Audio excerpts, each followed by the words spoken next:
Nous allons faire un tirage général pour les Gémeaux et se dire que ça reste un tirage général. Donc certains, ils verront pas forcément des cartes pour eux. J'en suis bien désolé. Mais on va essayer de détailler comme je l'ai fait pour moi. C'est-à-dire en 9 cartes pour symboliser les 15 premiers jours de cette lune. Donc en fait c'est la lune ascendante de cette nouvelle lune. C'est celle qui concerne les Gémeaux, justement. Parce qu'après, quand elle passe en descendante à la pleine lune, nous parlerons au Sagittaire. Donc, une carte pour le succès, une carte pour l'échec. On lira toujours la carte du milieu de façon négative et la carte du futur un peu plus lointain. La carte du succès,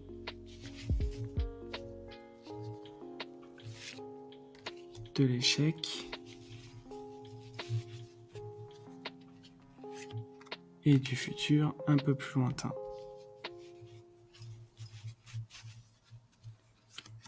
Le troisième tiers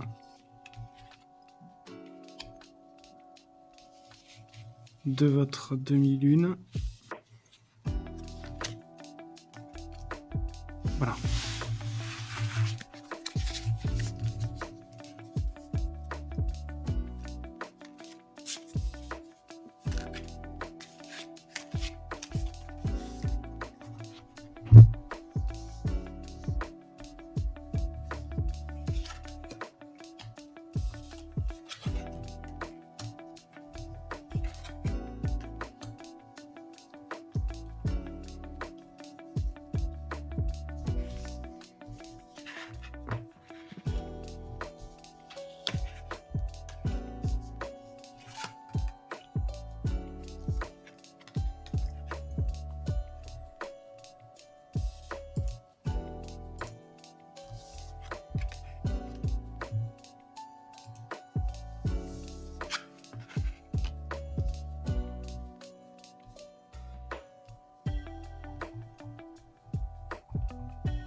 Alors,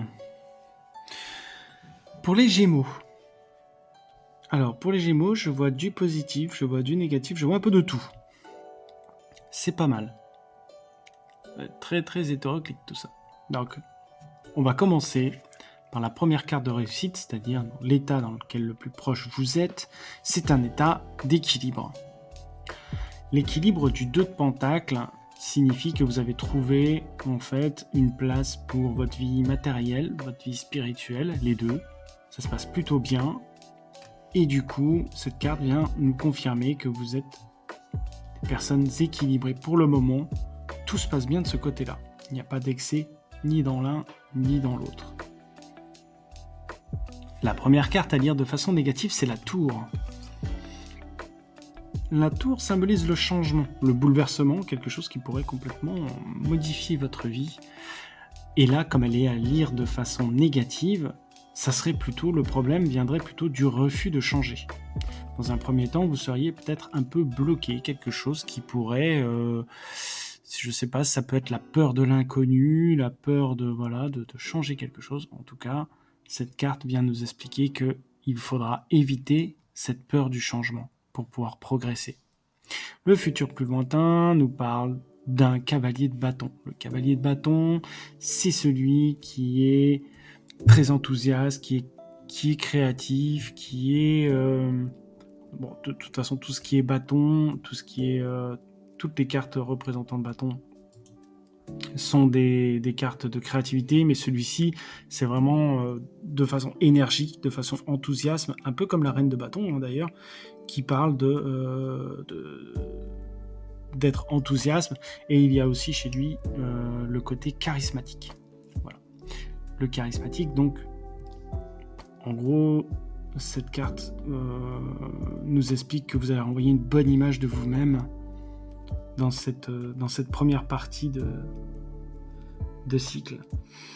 Ensuite vient certainement l'abondance et la sérénité au niveau social, donc que ça soit dans votre cercle amical, familial et professionnel.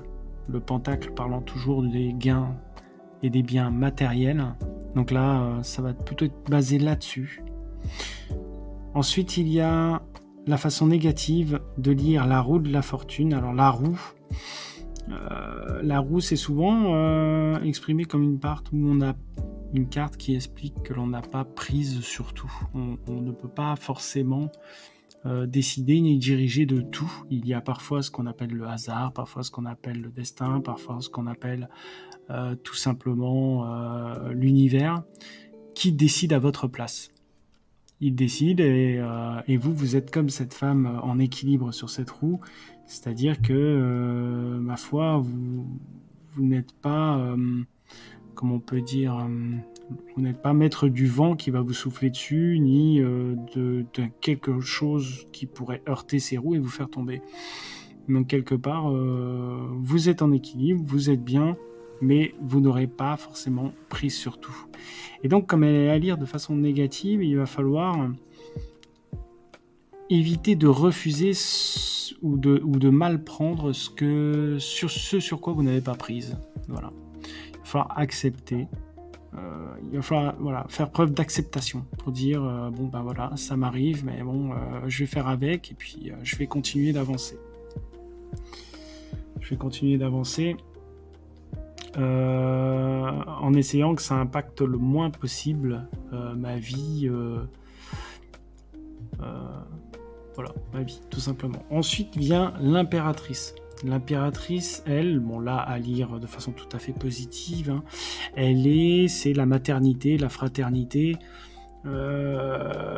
Ça peut parler aussi d'éducation, d'abondance, de sentiments amoureux aussi. Des nouvelles relations de ce côté-là pour ceux qui n'auraient pas encore trouvé l'âme sœur. C'est une carte qui parle de ça. Pour ceux qui l'ont déjà, ça peut être une étape de franchie, l'attente d'un enfant ou se dire qu'on peut aller tout simplement plus loin ou qu'on en a envie en tout cas. Ça peut être une étape qui se profile dans cette demi-lune. Et ensuite, il y a un fin de cycle, donc juste avant la pleine lune, hein, on parle des 5 jours, des 5 derniers jours des 15 jours, qui là me parlerait beaucoup plus de solitude, avec un cavalier d'épée qui me fait peur au milieu, parce qu'il est à lire de façon négative, et je vous explique. Il y aurait cet ermite. Cet ermite, c'est de la solitude, mais c'est de la solitude voulue. C'est de la solitude calculée, c'est la solitude dont on a besoin pour se ressourcer, se recentrer. C'est la solitude dont on a besoin pour repartir un petit peu, comment on va dire, en retraite et se dire ok, à ce moment-là, j'ai besoin de faire un petit peu le vide autour de moi pour méditer, pour me recentrer, pour me faire du bien à moi. Donc cette carte est plutôt positive, c'est une solitude plutôt positive.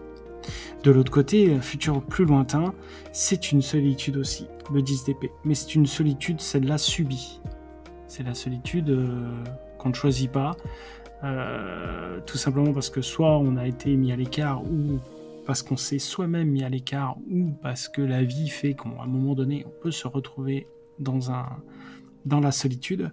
Ça peut être aussi une solitude spirituelle, quoi, hein. C'est-à-dire qu'on a plein de gens autour de soi, mais la dépression ou d'autres sentiments comme ça peuvent nous amener à se sentir seul alors qu'on est au milieu de tout le monde. Et bien, cette femme, vous voyez, au milieu de tous ces oiseaux, c'est un peu ce que ça représente. Il y a quelque chose autour d'elle, mais pour elle, elle est dans le désert et elle est toute seule. Voilà, donc c'est une solitude plutôt mauvaise. Ce cavalier, en plus, au milieu, à lire de façon négative, lui parle de précipitation. C'est le cavalier d'épée, c'est celui qui agit vite. D'habitude, il agit vite, il agit bien, il agit avec succès. est toujours dans la rapidité, mais le problème, c'est que là, comme elle est à lire négative, on peut partir du principe qu'il est trop rapide, que vous allez peut-être trop vite à un endroit, à un moment. Peut-être que... Et c'est ça le danger. C'est-à-dire que ici, on a l'ermite qui prend son temps, c'est la voie à suivre, prendre son temps, réfléchir, poser les choses. Et la voie à ne pas suivre, c'est se précipiter, aller foncer droit dans le tas. Ces deux cartes qui se sont une à l'autre vous montrent les deux futurs possibles. Et effectivement, je pense que si on ne prend pas garde à être l'ermite et qu'on se jette dans le cavalier d'épée, on va se retrouver avec le 10 d'épée. Vous noterez que c'est à chaque fois le même signe qui vient couronner ces deux cartes. Donc voilà, se méfier du fin de ce cycle pour les Gémeaux, de se dire que voilà, il faut savoir parfois, certes, on peut se retrouver seul si c'est de façon voulue pour réfléchir, pour se poser, surtout ne pas se précipiter dans les décisions qu'on a à prendre et éviter comme ça la solitude subie. Elle ne doit pas être subie, elle doit être voulue, si elle est voulue. Si elle n'est pas voulue, alors c'est qu'il y a du monde autour. Et pour le reste, vous avez vu que c'est plutôt positif. Voilà. Ça, c'est un tirage pour la première partie de la lune dans laquelle nous sommes à partir d'aujourd'hui. Et on se donnera rendez-vous à la pleine lune pour faire d'autres tirages et voir si les choses ont pu évoluer autrement. En attendant, la lune des Gémeaux, c'est celle-ci.